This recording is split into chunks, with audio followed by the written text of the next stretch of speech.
So hello, how are you? I'm your physics teacher Snehal sir, and from today we are going to start a new chapter, and that is atoms and nuclei. तो आज से हम एक नया chapter start करेंगे and the first point we will learn in this chapter is Geiger Marsden experiment. तो आज हम गीगर मार्सडन एक्सपेरिमेंट की बात करेंगे। देखो, इसको हम अल्फा पार्टिकल स्कैटरिंग एक्सपेरिमेंट भी बोलते हैं, that is Rutherford alpha particle scattering experiment भी बोलते हैं। सो ठीक है, लेट्स स्टार्ट आवर क्लास। देखो, ये जो एक्सपेरिमेंट है ना, ये हमें एटम्स के बारे में बताता है, न्यूक्लियस के बारे में बताता है, या फिर एटॉमिक स्ट्रक्चर की बात करता है। हालांकि आज हम सभी लोग ये एक्सेप्ट करते हैं कि एटम होते हैं, मतलब इलेक्ट्रॉन प्रोटॉन न्यूट्रॉन एग्जिस्ट करते हैं, आज हम सभी लोग मानते हैं। लेकिन उस वक्त, मतलब मैं 1900 की बात कर रहा हूँ, उस वक्त लोगों को बहुत टाइम लगा था ये बात डाइजेस्ट करने में कि एटम एग्जिस्ट करते हैं। हालांकि उस वक्त एक साइंटिस्ट भी हुआ करते थे, सर लुडविग बोल्ट्जमैन।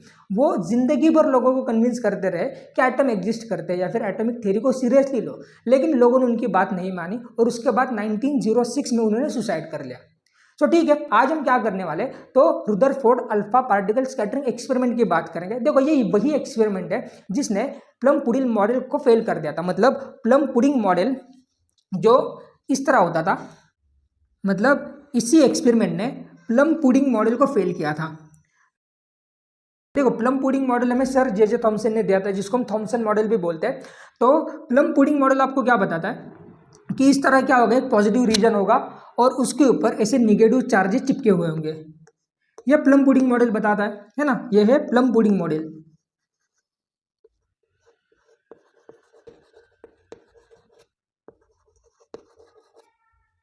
सो यह वही एक्सपेरिमेंट है जिस एक्सपेरिमेंट ने सर जे थॉमसन के प्लम पुडिंग मॉडल को फेल किया था।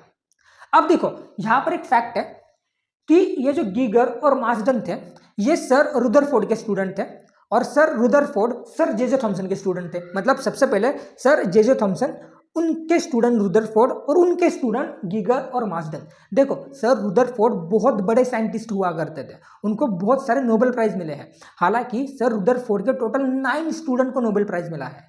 तो ठीक है, अब हम क्या करते हैं, तो इस एक्सपेरिमेंट की बात करते हैं। देखो, इस एक्सपेरिमेंट का जो सेटअप होता है वो इस तरह होता है। यहां पर एक सोर्स होता है, मतलब यहां पर एक सोर्स होता है, सोर्स ऑफ अल्फा पार्टिकल। तो यहां पर एक सोर्स होता है, सोर्स ऑफ अल्फा पार्टिकल, और ये अल्फा पार्टिकल का सोर्स 83 बिस्मथ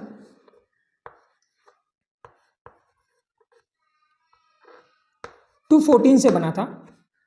सो ये जो सोर्स ऑफ अल्फा पार्टिकल है, ये किससे बना है, तो 83 बिस्मथ 214 से। अब ये सोर्स क्या करेगा, तो हर डायरेक्शन में ऐसे अल्फा पार्टिकल को इमिट करेगा।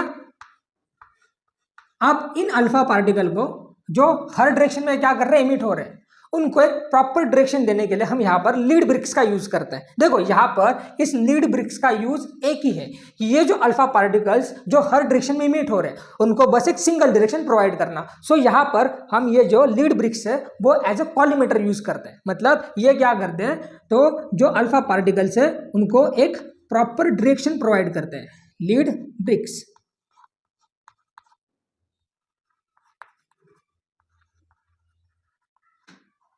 अब देखो, जैसे ही ये लीड ब्रिक्स इन अल्फा पार्टिकल को एक प्रॉपर डायरेक्शन प्रोवाइड करेगी, ये अल्फा पार्टिकल्स डायरेक्टली जाके यहां पर एक गोल्ड फॉइल है उसको जाके हिट करेंगे। मतलब यहां पर एक ऐसी गोल्ड फॉइल रखी है,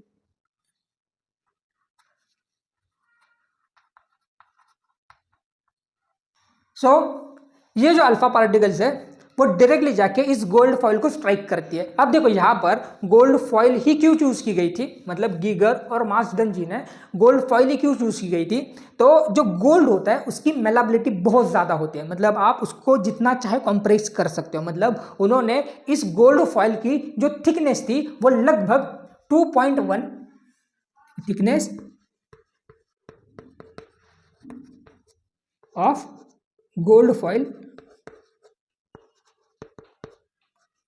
उन्होंने ये गोल्ड फॉइल की थिकनेस लगभग 2.1 इंटू 10⁻⁻⁷ मीटर। मतलब ये जो गोल्ड फॉइल है ये वाली, इसकी थिकनेस उन्होंने 2.1 इंटू 10⁻⁷ मीटर जितनी रखी थी। मतलब उस गोल्ड को उन्होंने उतना ज्यादा पतला किया था, मतलब उतना ज्यादा उन्होंने कॉम्प्रेस किया था, क्योंकि गोल्ड की मेलाबिलिटी ज्यादा होती है इसलिए। अब ये जो आपको सर्कल दिखाई दे रहा है ना, ये स्क्रीन है, मतलब ये क्या है, तो स्क्रीन है।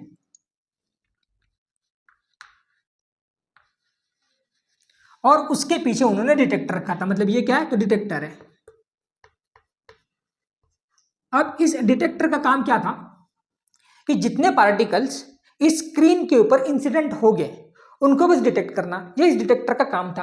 अब देखो ये जो रिजल्ट था ना, मतलब ये जो एक्सपेरिमेंट था, इसके जो रिजल्ट सामने आए थे वो बहुत शॉकिंग रिजल्ट थे। मतलब जो रिजल्ट हमें इस एक्सपेरिमेंट से मिले थे वो बहुत शॉकिंग थे। कैसे, तो देखो रिजल्ट आपको क्या बताता है। First result, only 0.14% alpha particle deviates more than 1 degree, मतलब लगभग, अब ये नंबर कितना है, तो लगभग 10,000 में 14, ठीक है, 14 इन 10,000। तो इस एक्सपेरिमेंट का जो फर्स्ट रिजल्ट था वो क्या था, तो 10,000 में लगभग 14 ऐसे अल्फा पार्टिकल्स थे जो 1 डिग्री से ज्यादा डिवेट कर गए थे। मतलब लगभग 9986 इतने अल्फा पार्टिकल स्ट्रेट चले गए थे, अनडेविएटेड, मतलब डायरेक्टली हिट किए थे, यहां पर कुछ भी डेविएशन नहीं हुआ था। तो लगभग 9986, दैट इज 9,986 अल्फा पार्टिकल्स बिना किसी डेविएशन के चले गए थे, मतलब वो स्ट्रेट चले गए थे, कुछ भी डेविएशन नहीं हुआ था। ये उनका फर्स्ट रिजल्ट था। अब सेकंड रिजल्ट आपको क्या बताता है कि only 0.0125% alpha particles deviate more than 90 degree. अब इसका कन्वर्जन पता है कितना है, तो 1 in 8,000। It means that out of 8,000 alpha particle, 1 alpha particle bounce back, मतलब 8,000 में एक ऐसा अल्फा पार्टिकल था जो 90 डिग्री से ज्यादा डिविएट हुआ था। देखो ये एंगल होगा 90 डिग्री, अब उससे ज्यादा क्या हुआ, ये डिविएट हुआ है, मतलब ये अल्फा पार्टिकल 90 डिग्री से ज्यादा डिविएट हुआ था, एक ही अल्फा पार्टिकल्स। तो ये था उसका सेकंड रिजल्ट, मतलब आउट ऑफ 8,000 एक ऐसा अल्फा पार्टिकल था जो रिबाउंड किया था, मतलब 90 डिग्री से ज्यादा। ये क्या है, तो ये 90 डिग्री से ज्यादा बेंड हुआ अल्फा पार्टिकल है। तो 8,000 में एक ऐसा अल्फा पार्टिकल था जो बाउंस बैक किया था। अब देखो इसका कंक्लूजन क्या निकला कि the majority of the mass is concentrated in a small positively charged region. अब देखो पॉजिटिवली चार्ज रीजन ही क्यों, क्योंकि जो आपका अल्फा पार्टिकल होता है ना वो पॉजिटिव होता है ना। तो अल्फा पार्टिकल एक पॉजिटिवली चार्ज पार्टिकल है। तो होगा क्या, अगर एक अल्फा पार्टिकल बाउंस बैक कर रहा है, इसका मतलब क्या, तो यहां पर एक ऐसा रीजन होगा जो पॉजिटिवली चार्ज होगा, है ना। क्योंकि देखो लाइक चार्जेस क्या करते हैं, तो एक दूसरे को रिपेल करते हैं। तो अगर एक अल्फा पार्टिकल बाउंस बैक कर रहा है, इसका मतलब क्या होगा, तो यहां पर एक पॉजिटिव रीजन ही होगा, क्योंकि अल्फा पार्टिकल आपका पॉजिटिव है।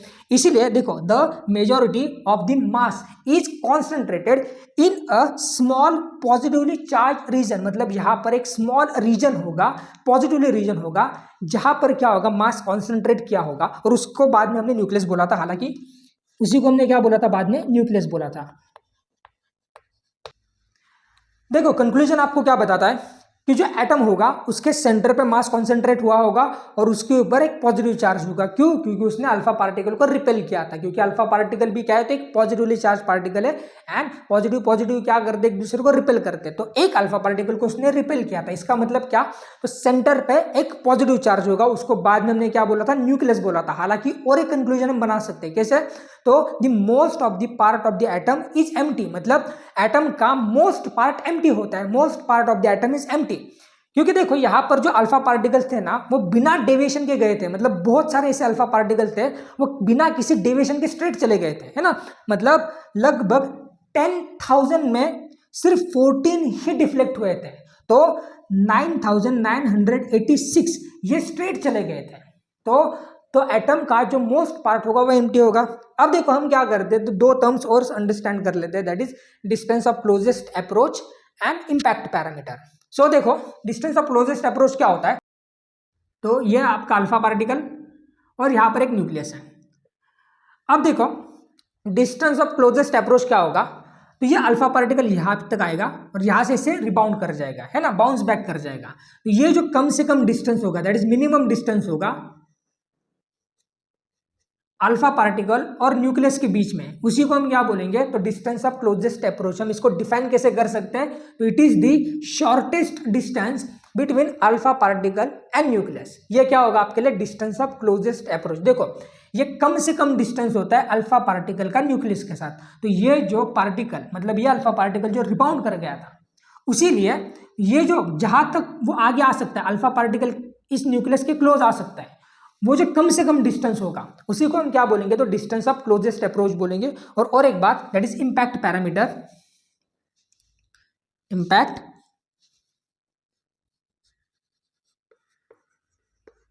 पैरामीटर, ये हटाता हूं मैं।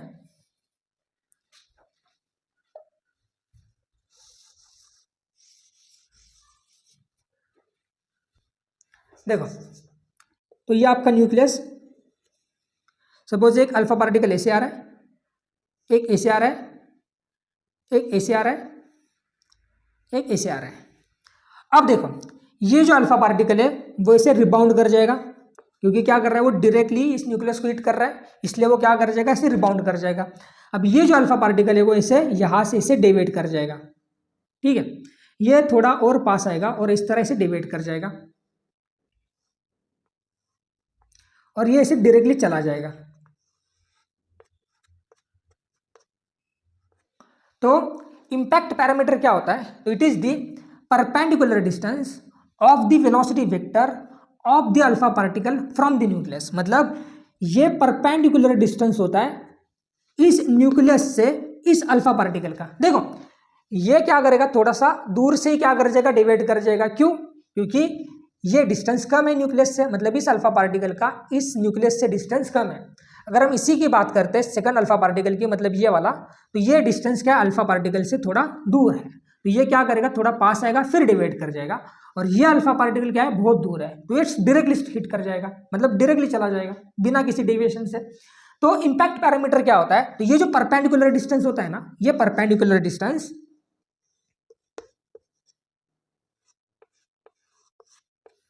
of the velocity vector of this alpha particle from the nucleus is called as impact parameter। ये परपेंडिकुलर डिस्टेंस होता है इन अल्फा पार्टिकल का इस न्यूक्लियस से। So this is for today. अगर आपको वीडियोस अच्छे लग रहे हैं तो प्लीज लाइक कर देना, चैनल को सब्सक्राइब कर देना, and thank you so much for your time.